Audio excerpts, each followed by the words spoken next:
Today, on this edition of Let's Explore This, we are going to be exploring the history of Walker Lake. Here, we will be discussing mainly the lake, but also a bit about the town of Walker Lake, which lies along the lake at its southwestern reaches. For this episode, 4 different sources and a couple of more will be used, including this one. The links to all 4 and those couple of more are listed at the very end of the episode and denoted by the word info. This here is Walker Lake. Yes, it is a big lake. Therefore, what you are looking at here is only a portion of it. Now, it should be noted that this lake harbors a disturbing secret. Disturbing enough that it should have landed a spot on an episode of Engineering Disasters provided by the History Channel's Modern Marvels series. No, Walker Lake is not man-made, and as this episode progresses, you will learn the reasons why. Walker Lake. It is in fact the remnant of an ancient lake, Lake Lahontan. This map here is said to show the extent of prehistoric Lake Lahontan. During the last ice age, it covered much of central and southern Nevada. If any of you out there remember that from your earliest childhood days, drop a comment below. Anyhow, as the climate dried, Lake Lahontan receded. Walker Lake is the southernmost remnant of Pleistocene Lake Lahontan, which, as recently as 13 to 14,000 years ago, stretched all the way into Oregon. This allowed Yellowstone cutthroat trout to enter Walker Lake through the Snake River drainage, a major river which can be found in Grand Teton National Park. Those fish evolved into what is the present-day Lahontan cutthroat trout, which are the largest trout in all of North America. Now, along with the Tweed chub and the Tahoe sucker, these trout provided a major food source for the Native Americans of the area, which will be discussed sooner than later. This here is a photo or an illustration of a man said to be spearfishing in Walker Lake. It appears to possibly be a Native American. Then we have this photo of what is said to be a few caught Lahontan cutthroat trout from Walker Lake in the 1930s. Now, when that prehistoric lake, Lake Lahontan, receded, many closed valleys became isolated, dry lake beds. This here is the Walker River. It is one of 3 major rivers that drain the east side of the Sierra Nevada mountains.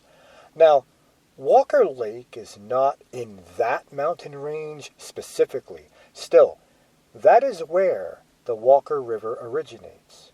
In actuality, it is a forked river with the confluence of its east and west forks, shown right here on this map.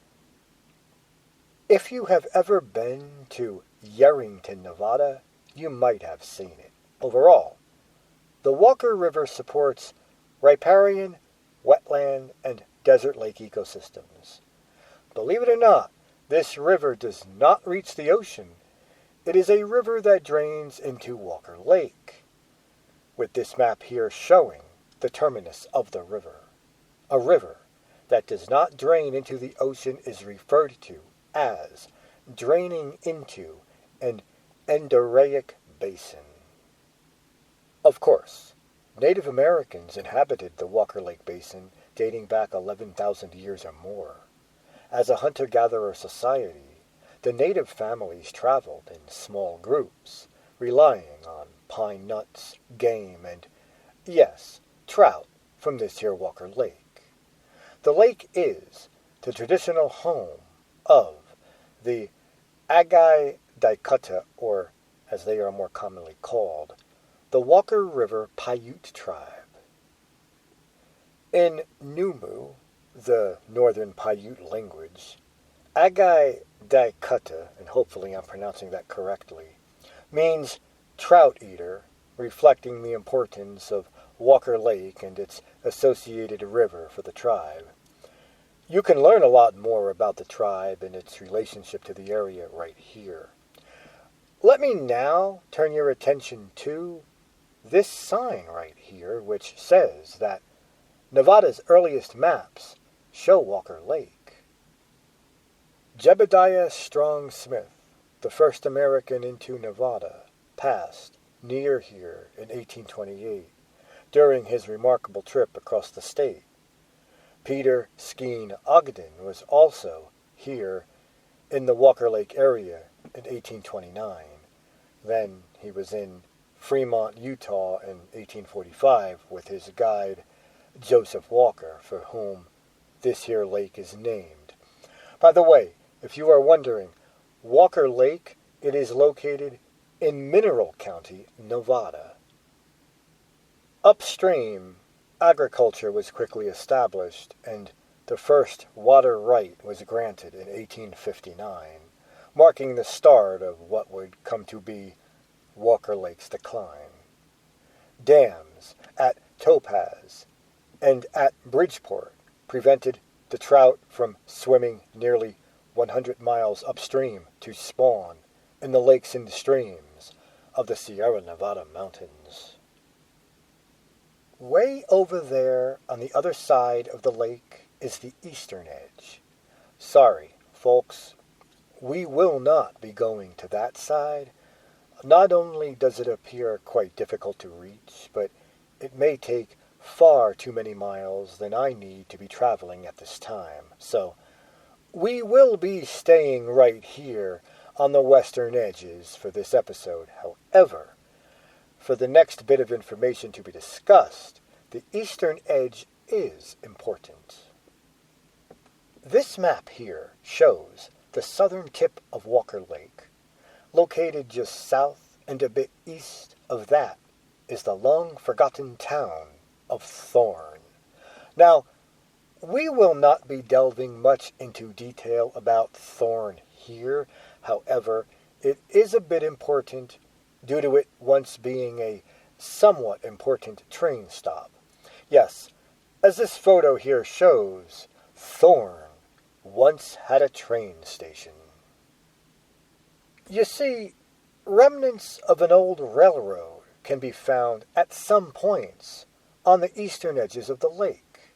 Largely abandoned today, it was originally intended to connect the town of Wadsworth to the Rhodes Salt Works near Walker Lake in the late 1800s. Only for a brief time did the rail presence persist, as plans changed. Eventually, the railroad drastically declined after World War II. Okay, so I think now is a good time to begin a bit of a tour of a few accessible beaches here along Walker Lake. As we do tour 2 or 3 beaches, we will still be discussing the history of Walker Lake. And I guess we can start with this one right here, 20 Mile Beach. I guess, by the name, it is roughly 20 miles long. Not sure, but the railroad that was built along Walker Lake's eastern shore during the 1880s did create a market for commercial fishing and did give access to recreational fishing, which started the tradition of Walker Lake fishing derbies. These derbies had a dramatic effect on businesses in the nearby town of Hawthorne. Yes, it is very close to Walker Lake, but it is a different town. As such, it is beyond the scope of this episode. Still, those derbies helped to fill up that town's restaurants, motels, and casinos with anglers seeking prizes that included boat, motor, and trailer packages and cash of up to $25,000. When the fisheries here at Walker Lake were healthy, it was responsible for more than half of Mineral County's overall yearly economy. Now, I cannot be entirely certain, but I am probably quite certain that the town of Walker Lake likely developed at around the same time. There is scant information that I could come across that documented the history of this community. Likely, it began as a simple settlement and may have ties to the Native Americans in the region. It is also possible that it was formed due to the recreational and the commercial aspects of the region. Still, it is this town that serves best in discussing Walker Lake, as it is easily accessible and just off the southern shore of the lake. Other towns are also nearby, as you have already learned, but the name of the town of Walker Lake seemed almost perfect for an in-depth discussion of the lake itself. Let's now move on to another accessible beach, this one being Tamarack Beach. Now, Walker Lake, as you can probably now infer, is a most rare and precious environmental, historical, recreational, cultural, and even international resource. It is one of only a few desert terminus lakes that long supported one of the West Coast's most outstanding trout fisheries and thousands of migratory birds. This region's water system, however, has, for decades, been chronically over-appropriated. Reportedly, the lake no longer supports fish. The migratory birds that rely on them, or the related recreational activities. And that all has to do with how this river, the Walker River, has been treated. This should be a national disgrace.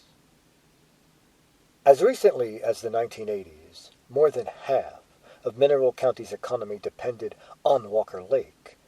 From boat races, to fishing derbies, to even an annual loon festival, the communities of Schurz, of Hawthorne, and of Walker Lake depended on the lake for recreation and tourism. Let's now move on to the last accessible beach that we will be touring, the Sportsman's Beach campground area. So, here on the road to the Sportsman's Beach area, you will find signs that tell you the lake levels of specific years, though they appear to end around the 1930s or so. Okay, so Weber Reservoir, that is here. It's on the Walker River and not too far away from Walker Lake, but it is not here. The sign says 1935, when it was created. And the lake level of Walker Lake was up to this point, right here, apparently also in 1935.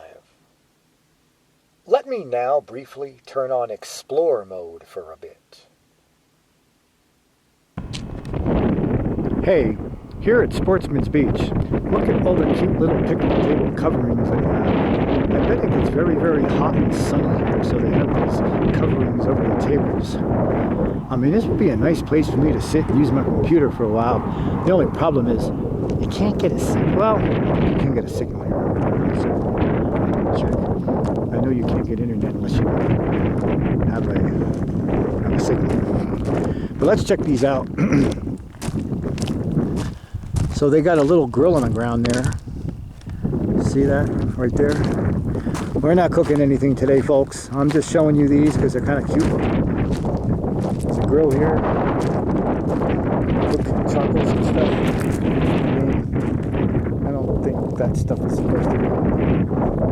And I wouldn't exactly put tobacco in my food, so I'd want to take them out before I roasted anything. But yeah, look at this covering. I mean, I like it. The table right here, you can sit and just, I got a lot of these here. You can sit and look over the lake. That's cool. There's a road down there. I wonder if you can get on the shoreline. Not sure if I want to do that explore mode thing again, as it is so windy here. So windy, I'm surprised those curvy covering thingies aren't blowing away. I guess they're bolted down nice and tight, but here we have another one of those lake level signs, this one showing where it was in 1933. Moving farther up the road, we have yet another sign. This must have been the lake level in 1927. Here, just to give you an idea of like how high that is, well, let's pan this way to the east and let's take a walk over here. So, that sign, that is how high that lake down there was in 1927. Today, in 2025, the shoreline is like way down there, and yes, that is one long, steep drop. But that just about does it for the beach tours, but don't you worry. I do have enough footage left to finish this episode. Wow. So, okay, is the south shore of this lake even accessible to the public? I mean, is it even possible for me to walk around Thorn? Because here, at least according to this sign, the south shores of Walker Lake are off limits to all unauthorized persons. Reportedly, this area, it does contain, unexploded munitions which could cause serious injury or death. I mean, that does sound like an adventure of a lifetime, though, does it not? The only problem is, I don't know how to get over there. At least over there on those eastern edges. I guess there might be roads over there. I guess a boat could work. But honestly, I just don't have the time for any of that. At this time, I can only spend like half a day here. So, I guess that's out. Maybe Thorn is accessible, though. Maybe that sign you just saw is just saying the very shores of the lake itself and not like spots a bit more of a ways inland? Not sure. Regardless, as the lake level of Walker Lake declined, the amount of salts and minerals in the water, or the total dissolved solids, increased. This caused its fish to become ever more stressed. Between 1971 and 74, the catch averaged 150 fish over 5 pounds. Between 1975 and 79, the catch averaged 33 fish over 5 pounds. And in 1980, well, it was just 1 fish over 5 pounds. Yup, that was the year when this man, Mark Seaven, arrived here at Walker Lake. Now, for those of you that do not know, Mike Seaven in 2024 presented A Fisheries History on Walker Lake. You can read all about his efforts right here. Anyhow, going back to the early 1980s, fortunately, 1982 and 83 were wet years. Inflow to the lake then increased by 28%. The fish lived longer. They got bigger. Oh, and Mike Seaven's popularity, it increased dramatically among the locals. He continued to raise the plight of the lake with evidence of how the fishery was in decline going into the near future, which led to the creation of the Walker Lake Working Group.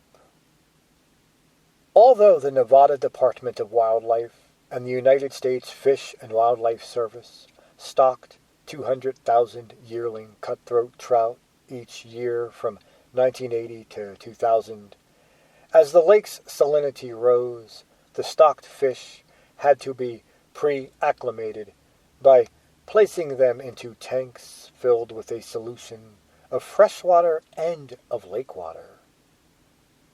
Yup, one would think the lake is freshwater, but its salt content made it, well, far from fresh. Overshadowing all these efforts were two unyielding facts. The first was that the water of the Walker River was over-allocated to the point that it took more than 120% of its normal flow to satisfy water rights holders. And the second is that Walker Lake loses about 4 vertical feet of water yearly to evaporation. By the end of 2010, Walker Lake's last remaining species of fish, the Lahontan cutthroat trout, died off. It is said that Mike put up a very poignant image of kids on the shore of Walker Lake holding up the fish they had just caught. Underneath was the caption, "A legacy taken from our children." Now, I did not locate that specific photo, I don't think. I did, however, come across this photo here. This one shows Mark's niece and father-in-law fishing at Walker Lake. The year is unknown, but likely not long prior to 2010. With Walker Basin's water appropriated at 130% to agricultural uses, Walker Lake has lost more than 50% of its surface area and 180 vertical feet of water over the last 140 years. This lack of water caused higher concentrations of salts that made the 13-mile-long lake intolerable to native fish. The loss of fish has devastated the local tourism-related economy, and it also displaced thousands of birds on the Pacific Flyway that relied on this oasis in the desert to refuel on their way to and from their Canadian nesting grounds. It has been reported that a solution to Walker Lake's century-long deprivation of adequate water inflows is within reach. However, I am not going to go into the court filings and rulings regarding the matter. It still does appear to be a work in progress, and in this age of hatred and greed, who knows what kind of progress is being made. I will leave that up to those involved parties who are working on the matter. Remember, though, that, as stated before, the water of the Walker Basin has been appropriated at 130% to agricultural use. Now, some in the agricultural community love to claim statements like, "We rely on the water so much that we will always have the best interest of the water in mind." The next time one of those makes that claim, just think about Walker Lake and how corporate and property rights propaganda drives greed.